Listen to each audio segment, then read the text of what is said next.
welcome to our fourth Singa webinar. I'm Matt Steinerful, Singa's UK on-trade consultant, and also run a consultancy working with tech companies and drinks brands in the hospitality industry in the UK. If you are unfamiliar with Singa, it's a modern professional karaoke software, background music and display advertising platform with a database of over 80,000 songs and now over 800 venues in Europe and the USA. In our first two webinars, we discussed how to utilize competitive socializing safely post-lockdown, where we had Amber Taverns, Advocate Pub Group, and Shuffle talking about what they're planning to do. And on the second webinar, we had Katie Moses from Cam Media, who gave us a fantastic data presentation on this to back it up. Our third webinar last week focused on pre-booked sales with bums on seats, out entry, and all-star lanes, who are the bowling operator. During this webinar, we touched on technology, and from feedback from our viewers, we have now put together our fourth webinar today, and I would like to introduce the panel now. So with me, I've got James O'Sullivan from Kobas. Hi, James. Hi, Matt. Hi there. I've got Kaz from London Cocktail Club. It's Mac, by the way. Mac. Hi, Mac. How you doing, mate? You're right. Excellent. We've got Tim Martin from Paymentsense. Matt. How's it going? And so we'll start with you, Tim. If you can just explain to us what you do at Paymentsense, your bit about your background for about 30 seconds or so. No problem. So a little bit on Paymentsense. Obviously, we provide merchant services. So for all types of card payments, we are the largest in the SME sector with round about 80,000 customers in the UK. I pretty much specialise in the hospitality sector. It's something that I've kind of engineered myself into over the last 4 years, and at the moment really specialising and pushing integrated payments in with EPOS systems to obviously maintain social distancing and keep contact between staff and customers to a minimum. Excellent. James? So we are a technology provider working across the whole suite of applications that you might need to run any food or beverage business. That's things like EPOS and in-venue technology. We also look after the operations that sit behind that, so stock control, ordering, cash control, that kind of stuff. We also run systems that do all the staffing elements, so recruitment, applicant tracking, rotas, holidays, that thing. And finally, we have a section that deals with your interaction with your customers, things like loyalty schemes, allergens, and quite prevalent at the moment, pre-order and order to table and from your own device systems. Thanks, James. And Mac? Hey, I'm the head of marketing at London Cocktail Club.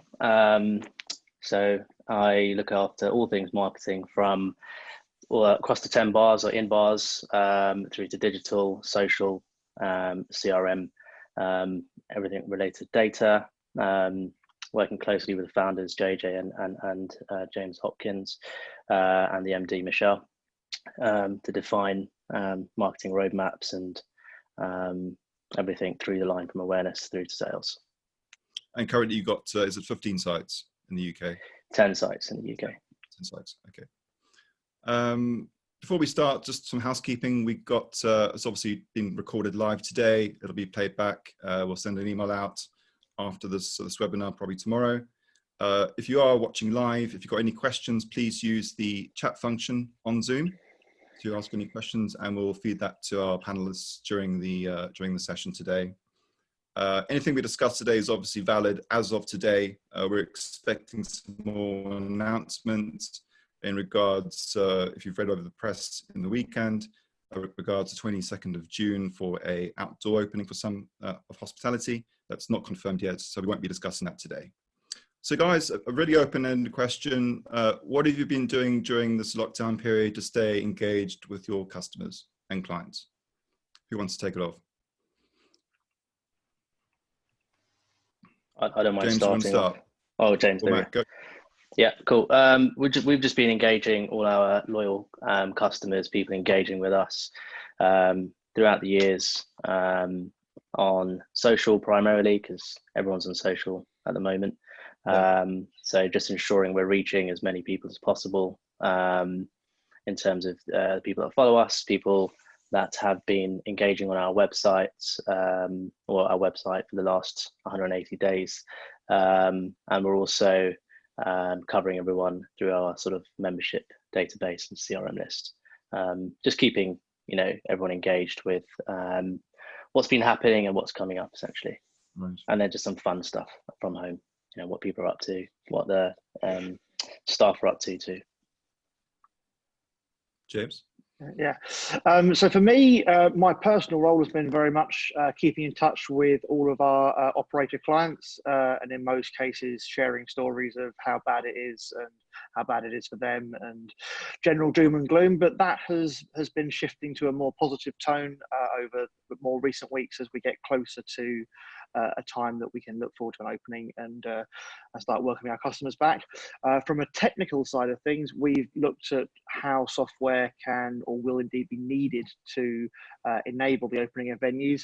The primary thing that we've done is convert our EPOS system into an ordering system for our guests. So through their phone, they can order for collection, delivery, or to table, and other sort of features around there that can assist in a more socially distanced way of ordering while maintaining as much in-venue presence as possible. Tim? So as a company, obviously we've had a rather a roller coaster ride with seeing retail and other shops obviously going through the roof, and then with the hospitality side of and retail sector dropping through the floor. Obviously we've been working closely with EPOS partners, etc., to get sites set up with an integrated solution. Been looking at setting up companies that have never done online ordering and all the rest of it, setting up their gateway aspects, and generally sort of giving operators some ideas as to how they can process card payments away from the traditional sort of chip and pin face-to-face methods, and also trying to put systems in place that they are going to have an increased card spend over against cash. And Tim, you obviously are the integrated specialist at Paymentsense. So what are you advising particularly pub and bar operators now to do just generally in regards to integrations and the like? So integration with your EPOS is something that we really are stressing and pushing, and no one knows really the rules and the regs and what's going to be set out and what isn't. But if you go to a lot of shops now and you see the plastic screens and that kind of thing, the joy with an integrated unit is you can put your card machine on one side, your EPOS on the other, and there needs to be no interaction touching the same device and that kind of thing between a customer and a bar staff. So that is something where integration is going to be key. A traditional method, you would pick up your card machine, key the amount in, pass it over to the customer. They would do their bit, pass it back. You're not going to hand sanitize every time you pass a card machine to and fro. You've got gloves, but then you're picking it up with gloves and passing it to someone else, etc. So the integration removes all cross-contamination from that front, along with making it quicker and less error from a staff point of view. And James, the conversations you're having with your clients now, I guess not that many were fully integrated before the lockdown. Is that the sort of conversation you're now having? Is that it's a must? Yeah, certainly for the people who weren't integrated before and are still envisaging a counter or bar-based service, then moving to integrated is now a pretty much a must-have for them. For others who were integrated and are looking at utilising their space in a different way, we're looking at, say, options that don't involve the customer moving, so either ordering from their table or don't involve the staff moving, so more of a kind of a conveyor sort of system where you would come in, place an order, walk down, pick up the order and walk out. So it's a way of, we're looking at ways that we can help the ordering process happen while minimising the amount of movement that needs to happen between people in the venue and reducing contamination and touch points in that way. Thanks, James. And Matt, what are you guys doing? I know you're not quite ready to open up yet, and I know we mentioned that in the pre-chat about some of your venues will be opened in stages. What are you guys doing in the early planning stages now to reopen starting on the 4th of July? Well, the honest answer is we're not quite sure yet, because, well, there's a lot to figure out. It's a very complex environment, as you can imagine, and it's a lot of things to consider. But of course, you know, to Tim's point and to James's point, you know, we need to digitize as much as possible. We need minimal contact. We need to figure out ways in which, when we do open, what is the safest way to do transactions, to keep distance, etc. But I mean, we're looking at things like gift voucher mechanisms, pre-bookings, ways in which we can understand volume and control in advance.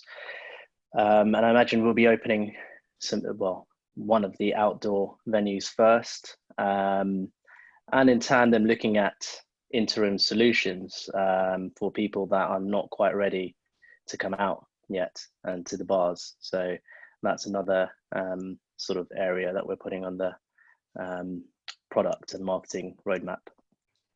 Will you use pre-booked as a way to manage your venue capacity in the short term, do you think? Yeah, absolutely. That's a given. I think, you know, the more knowledge and data we have in advance, and control essentially is the key here, the better. 2 meter distancing, I don't know if we can facilitate that. So we may need to wait until it's either 1 meter or there's no social distancing rules whatsoever. Yeah. So at this stage, you're only going to open a few sites from July, is what you're saying? Potentially, yeah. Potentially. Cool. Maybe sooner. Who knows? Yeah. It all depends. And Tim, I think it'll be quite a while till we get served at the actual bar itself. What should operators be doing in regards to payments at, you know, ordering and payments at the table, and reducing those bottlenecks that will inevitably happen? So I don't know whether payment at the bar is going to completely go, because like in a retail shop, farm shop, grocers, butchers, you still do have to pay at some form of counter. I think it's going to be more set areas. So you'd go to one end of the bar to make a payment, and then you may move along to the other end of the bar to collect your product. And obviously spreading tills out, spreading your EPOS out, spreading your payment points out, rather than maybe having 3 or 4 stacked up on the bar like you would do currently, actually spacing them out and putting, I was going to say crowd control, but putting some form of control in as to where people go for what. Yeah. But then, yes, you have got the online ordering, so you can order from your table. You can, I know there's a few people that are doing it at the moment, and you've got the Wetherspoons app as a classic example. When you go to Gatwick Airport, you can order, you can pay, and then you get a notification to go to a collection point and collect it, or it will get delivered. And obviously that really, you know, not only does that really streamline social distancing, but it does also make the whole process a lot smoother for the customers as well. But I don't see bar service going completely. I just think it is going to have to be more spread out, and there will be controls and organisation issues to make sure that it's managed correctly. Just had a viewer question come through. Is cash dead in hospitality for everyone? I was trying to find some figures which we have got, and it's something like, I mean, it was card had overtaken cash at the start of the year, and I think it's something to the tune of about 80%, or they're reckoning 80% card to 20% cash. Whether that's a bit generous on cash, I don't know. But obviously there is an awful lot of advantages by keeping card, not only from the social distancing and the rest of it, but even down to, you know, insurance is cheaper. If you don't have cash on the premises, you've got added security of not having to worry about people cashing up at the end of the night, where you've got minimal staff and they're exposed to quite a lot of money. So, you know, yes, we do like cash, but this is going to be very much a fast track to getting rid of it. And James, you've probably got some stats you can share in regards to cash first card with your clients. Yeah, I think our stats show quite a different regional variation. Broadly speaking, the further north you go, the more prevalent cash is, although that divide has been reducing over the last sort of 2 or 3 years. I think, as Tim said, cash is now behind card in all parts of the UK.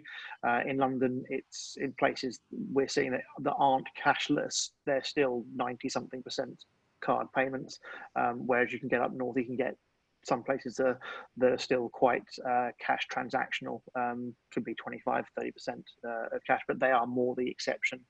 I think you'll see cash going into a much slower decline now, similar to how vinyl has gone for the last 20 years. It never died. I don't see cash resurging, unless, of course, we go into negative interest rates where holding cash as a fixed amount will become a positive. That could cause a recurrence in cash as an item to hold. But I think the general trend will be towards probably some sort of phone-based payment system, whether that's through a traditional PDQ or through an online portal. And James, staying with you, I know you've been doing a lot of development work over the last 11 weeks with your team. Yeah. Can you just run through what you've been doing, what you've been developing, trialing out, and also crucially what the feedback's been from your clients? Yeah, it's been the silver lining to this whole process for us is that without all of our clients trading, we've had the lowest levels of support we've had ever, which has meant we've been able to focus firmly on developing new features without the interruptions that are inevitable. So in that period, we've taken from concept to almost delivery. It'll be delivered in the week of the 22nd, a complete ordering online system for collection, delivery, and to your table, with some enhancements on that. We've also moved a lot of our clients into our newer architected personalized app for them. So it gives them the ability to leverage lots of the advantages of traditional native apps, but without the heavy setup and ongoing costs. We've taken a look at parts of the operational elements of Kobas and have redesigned or given them a facelift to make the usability of them easier for our customers.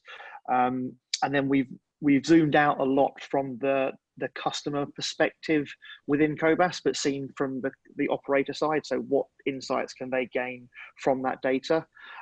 We pull in data from a lot of separate points. So that can be, if they're doing a loyalty scheme, we pull in that data.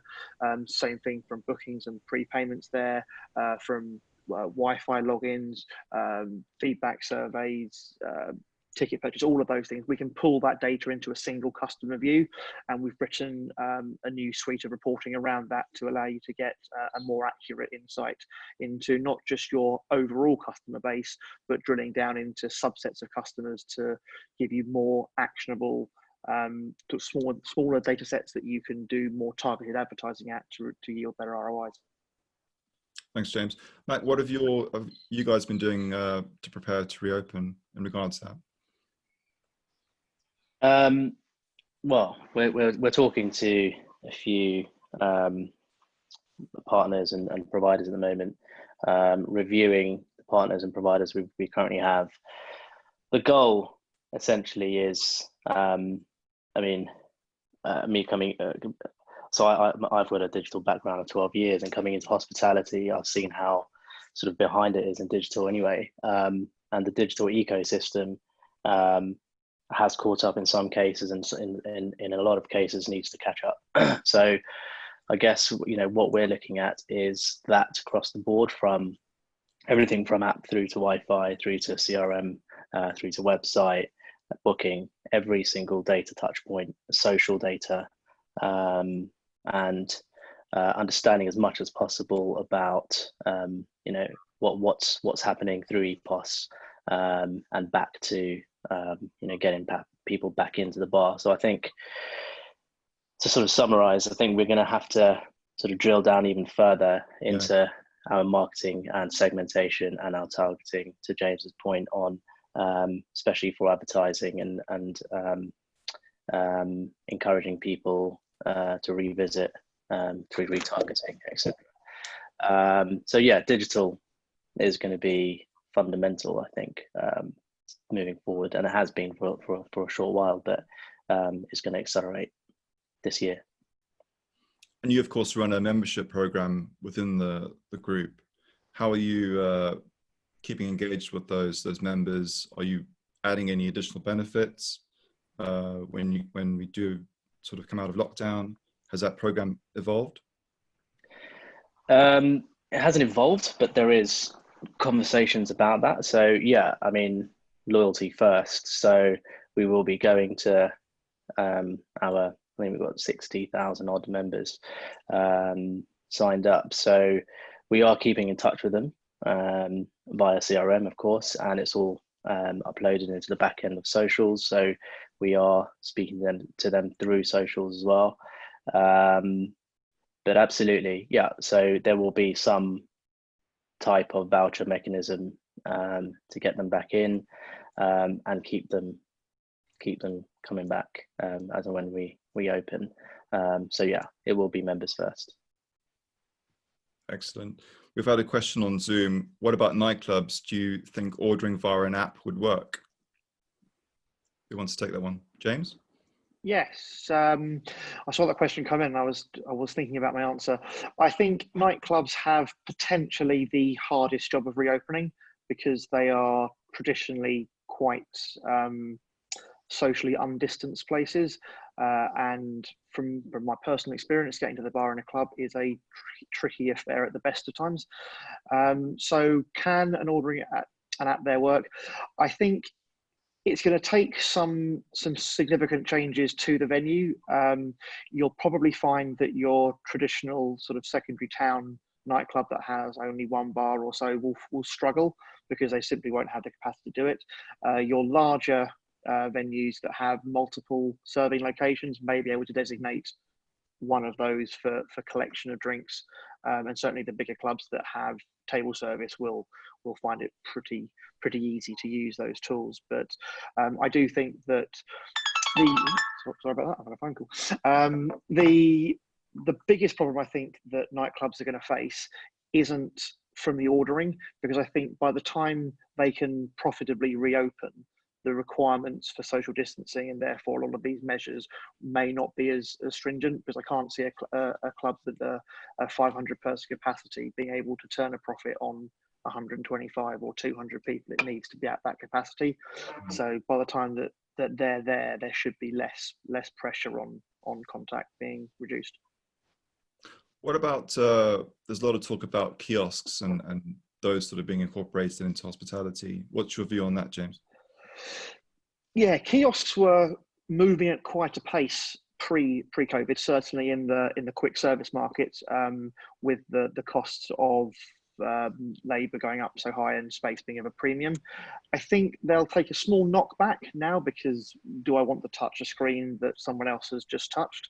But there are some interesting technologies that I've seen for UV scanning of screens to cleanse between transactions, which will need some education to the public about their effectiveness. But if that happens, I would expect there to be a lull in kiosk adoption for the remainder of this year, but then I would expect it to pick up again from next year, or as soon as we're out of this specific situation, because ultimately where you've got one person taking one order, you can probably fit 4 kiosks and take 4 orders at the same time. So operators will find there to be a sales benefit to doing that. But I'm also of the opinion that I think we'll move to expect that we can place our order before we get to the venue, because places that require a kiosk or utilise kiosks most strongly, you should also be able to order ahead, so it's just a collection from the location that you need. So they may be that stopgap solution, but not required in the long term. Yeah, I was in a Metropolitan pub about 2 weekends ago, and they've just started rolling out Click and Collect in their metro sites, and it's something they'll roll out across the estate over this year, which they've actually brought forward from next year. Is that something you're talking to your customers now about? Is it being requested, Click and Collect? Heavily. It's probably been the most requested feature over the last 10 weeks, because it's been the only way that most of our clients can add some form of revenue to their business. For most of them, it's not been a profitable exercise to do so, but it has kept teams engaged, skills sharpened, and just have something to shout about.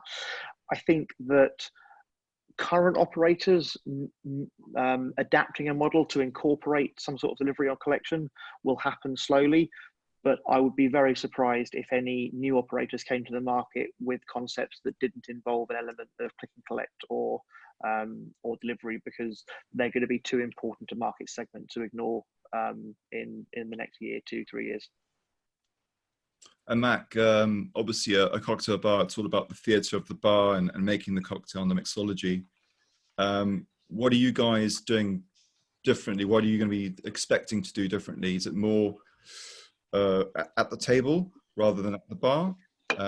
What's been discussed so far? Yeah, that's been discussed. I mean, I had a quick discussion yesterday about this with the MD and the finance director about table service and what that might look like. And we've also floated a few ideas, which I can't really talk about yet, but, you know, traditional LCC style has to be fun, has to be engaging. So until that's a possibility, there's no merit in doing it halfway.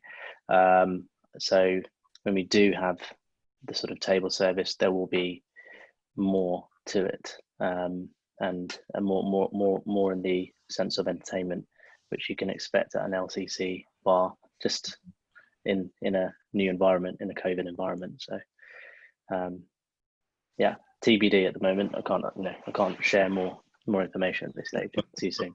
Fair enough. Obviously, if they reduce the guidelines from 2 meters to 1 meter, in line with the World Health Organization, it makes it a lot easier, doesn't it? Absolutely. Yeah. Hopefully that happens soon. Tim, you've obviously got clients in retail, and they've been trading throughout the lockdown periods. What's been discussed with them? What sort of tips or feedback have they given you in regards to how best practices, what they've been doing? Have you got any data you can share? Yeah, I was looking at some data that we've got as a company, and you've got butchers are up by 100%, grocery stores, supermarkets 50%. Bike shops were initially down 20%, but they're now up 125%. Wow. Garden centres were initially down 40%, and they're now up 175%. So that's just, you know, as a whole company sort of data that we've got here. There's a few others on there, but in terms of retail, I've done quite a lot with farm shops, etc. And obviously they've seen a huge boom in sales. I was talking to one last week, and they're up just over 120% on last year. But this predominantly is click and collect. As James was saying a little while ago, that has been their biggest saving grace, is click and collect. Obviously, farm shops, thankfully, are normally quite big, so they can spread out their till sections or till areas, but click and collect is definitely the way forward for pretty much everything like that, where that someone will order ahead, they'll pull up into a car parking spot in their designated bay, someone will come out, they'll open the boot, they'll put the shopping in the back and then drive off again. So from a customer point of view, I know it's a lot different to hospitality, but it's the same model. You can have an area that you can go to area D, pick up your drinks on a tray and take that tray away, and it really is minimalising all form of contact. Yeah, absolutely. But yeah, that and then massively input on social media as to what people are doing and promoting how they are, you know, operating in this time is definitely what's kept retail ahead, because people are keeping an eye on who's keeping up with the trend, if that makes sense. Yeah. James, I suspect not many of your customers are trading currently, or if they are, it's only a click and collect or delivery option. Yeah, we know most of our clients are closed, although the ones that are open, a number of them are ahead of their figures from previous years, purely because people who would have been let's try to phrase properly. They're getting more work because of their delivery options and their click and collect options than they would normally be able to service as a sit-down restaurant. So they've managed to increase their capacity for output, and because they can do that, they've managed to increase their sales. Ironically, it's also at a time when they've had lower labour because there's less staff required to staff the restaurants over that. So yeah, the majority are closed, but the ones that are open and already had some form of delivery or collection option, they're for the most part doing very well and aren't looking back. Just staying on that point, James, about reducing the labour costs, do you think operators will actually embrace this going forward and really invest in click and collect solutions and the like to reduce that labour cost? I think, as I say, I think it was happening beforehand with the switch from traditional till to kiosk. I don't see that trend reversing. Minimum wage isn't going down. Pensions aren't going down, so that's going to keep on happening. You get the efficiency from kiosks and self-ordering, from both a space perspective, an order volume perspective, and an order value perspective. I actually think although this is a change, it's not a make do. It's a better way of interacting from both the customer and the operator's side. You can get a lot more data as an operator when you know where a person is, what are they ordering, what's their frequency. It's a much more unobtrusive capture of that data if they're doing it all through their own device rather than having to scan a loyalty card or something in a venue to get the same level of data. So this is a better way of working. Now, for some places like LCC and traditional restaurants where that interaction between people is key, it won't suit their operations.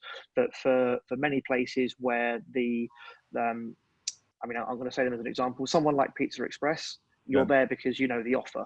Now, if I could walk into Pizza Express, scan a QR code on their table to bring up the menu, click Doble's American Hot, and then press order, that is the experience that I would like to have in that venue because it's quick and it's seamless. It'll help the operator because it's going to be a faster turn time. It helps me because I'm not waiting around trying to catch someone's attention. So technology is providing a better solution here for a number of different types of operations. Not for everybody, but certainly for some. And QR codes, is that the way to go? I think it's the most ubiquitous solution we have available right now. If iPhones had better NFC enablement, then they would offer certain technical advantages over QR. But I think the ease of production, the public awareness of what a QR code is a bit higher. So I think they are a perfectly good solution for now. When 5G is more rolled out, you can definitely see more phones being more geolocational. Basement bars won't have the issue with no signal, etc. So I can definitely see location-based stuff taking over in the next sort of 3 or 4 years. But I think for now, scanning a QR code is probably the best combination of reliability and speed. And Matt, what are you guys doing in your venues? I know you use the likes of wireless social to boost to that experience for your customers, especially in your basement bars. What else are you guys doing before and post lockdown? So we're exploring likes of wireless social, and we're looking at potential apps to facilitate loyalty, to sort of James's point, and understand location-based data, who's in which venue, what they're ordering, how much they're ordering, which we can get to some degree on EPOS, but this is a lot more integrated. We can also have a sort of retargeted QR code voucher mechanic or whatever that looks like, through Wi-Fi signals and visits of apps. But yeah, I mean we've already got a good CRM system in place, EPOS. We've been, this is one thing we've certainly been keeping our sort of eye on and a finger on the pulse the whole time. So digital has been key, and we've always, we haven't taken this lightly, and we've been reviewing partners. We've been looking at gift carding options. We've been looking at apps, and we haven't jumped into anything too quickly. But it will certainly be a larger conversation between the board and everyone else, making decisions as and when we do open, because data will be key, regardless. Yeah, I think a lot of publicans don't utilize the amount of data they do actually collect in regards to the CRM system or the loyalty program they do offer. James, I know you've got an integrated system in place. How do you build a customer profile and use that to your advantage? So it's about being able to link actions to the same individual, either anonymously or knowing the person. So we do the obvious things. So any contact through the same phone number or email will link into a single profile, where we can match that data to social profiles. We can bring that information in, wireless social are a good example there. We can then move forward with things like card tokenization. So if they've used a card with us in one place and they use it somewhere else, we can tell that's the same person. We might not know at that stage who that person is, but as soon as we get that information, we can build up that profile. And what you're looking to do there is to create certain sort of factors and criteria that will be common across groups of your customers. So you might look at the higher level ones like gender and sexuality, or age, or location. Those are the sort of common things, but you might drill that down. So you might think, right, who's got a purchase frequency of gin that's quite high, or who likes steak as a main course, or more nuanced things on there, who's bought tickets to your special events. With that kind of data, and then the cross-pollination, so who are female between 18 and 30 who like gin and have visited in the last 2 weeks, you know that person's probably quite engaged. So the type of things that you can market to that group could be very different to a 50-year-old man who came in once and bought something. So by having all of these different data points together, you can make better assessments of who your customers are. And once you know who they are, you can deliver more targeted rewards and offers to them, which should facilitate higher engagement and a better ROI on your marketing spend. And I know you mentioned to me once before, one of your clients even looked at postcodes of where the customers actually live. Yeah, it was a good example. And that data, it was insane. It was one of the first really good examples I've seen from CRM data being used to expand out of your primary locations. So they were a London-centric group, and they were looking to expand into the suburbs. So what they did was they took the home postcodes of their customer database, and they built heat maps of where those people that were outside of London came from. And they picked the location that had the highest concentration of people who would already know their brand, but didn't live in the area where they worked, opened a venue there, and it proved very successful. Awesome. We've got a question probably directed to Tim. You mentioned about integrated card systems.